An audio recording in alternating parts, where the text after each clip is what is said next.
সকল পথ ছেড়ে দিয়ে আমরা আসুন আল্লাহমুখী হয়ে যাই, দিনমুখী হয়ে যাই।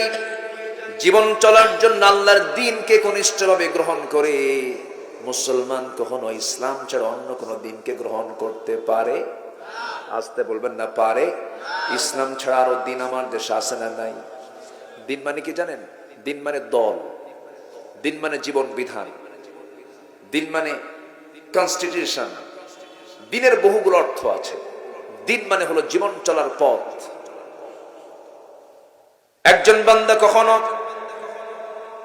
দল হিসাবে, জীবন বিধান হিসাবে, জীবন চলার পথ হিসাবে, সংবিধান হিসাবে ইসলামটাকে ছেড়ে দিয়ে অন্য কোনো দিনকে সে গ্রহণ করতে পারে না।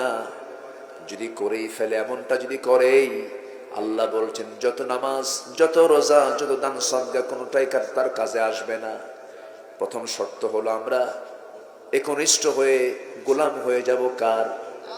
আসতে বলবেন না, কার? আর দিনটা মানবো কার দিন? আসতে বলবেন না, কার দিন? আগে এটাকে ঠিক করতে হবে। এটা না ঠিক রেখে আপনি যত কিছুই করেন কোনো কাম হবে না।